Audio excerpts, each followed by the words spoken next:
Firstly, thank you very much taking the time in your busy schedule and coming this evening. I'm sure it'll be a lot more enjoyable than Chris Matthews or some of the other shows that you appear on. Now, Chris Matthews is easy because he not only asks the questions, he answers them. You just sit there.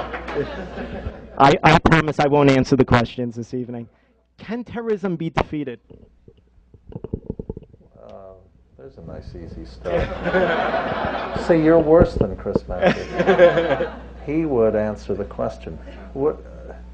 Terrorism is not an enemy. The distinction is between tactics and specific.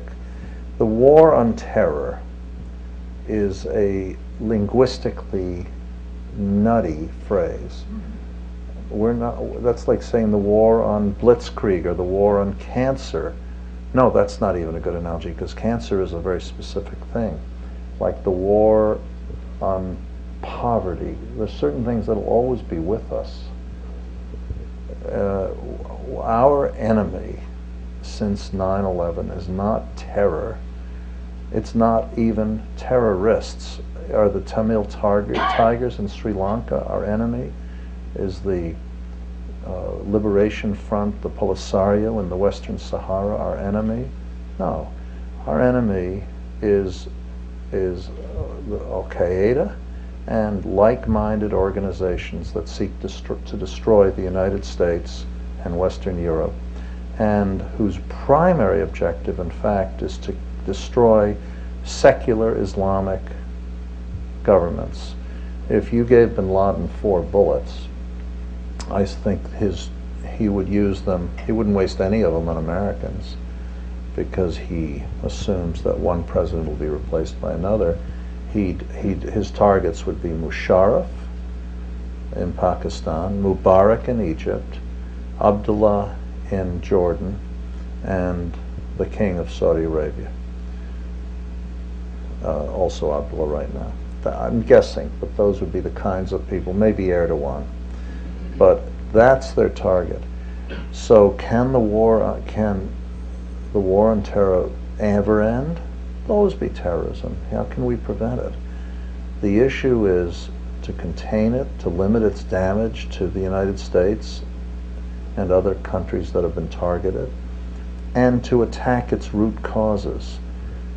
You can't do it by stopping every terrorist. There are too many so-called soft targets in the world, like railroad stations, and they've hardened airports, but you all know that you could get within a certain distance of an airport before you're stopped. You can't keep expanding the perimeter indefinitely.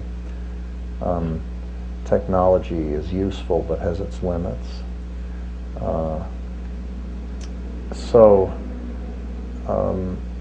I think the question doesn't have real meaning, but I think it's very interesting that it's the first question you ask, because it's part of a process by which the current administration has led the American public into misunderstanding its own situation.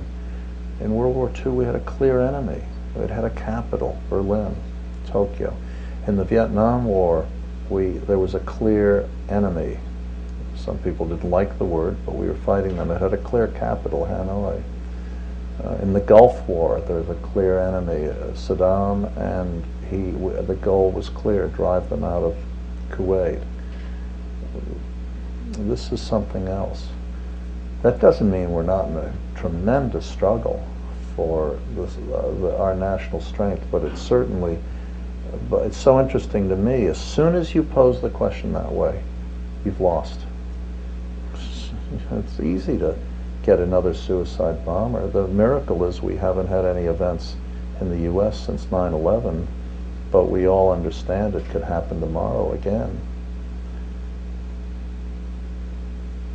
There'll never be a day when we're terror-free. Those of you with historical bents know that there was a wave of similar activity with effectively suicide bombers in the 1890s, running up to Sarajevo 1914. And the ideology that led to that, primarily anarchistic movement, which involved killing one American president, killing Archduke of the Austro-Hungarian Empire, and the Empress of Austro-Hungary, and many other leading political figures all over Europe and attempts in the U.S., that it kind of burned itself out. But if you read Conrad's The Secret Agent, it's astonishing how contemporary it suddenly has become. Joseph Conrad's Secret Agent, I should have said. Very interesting.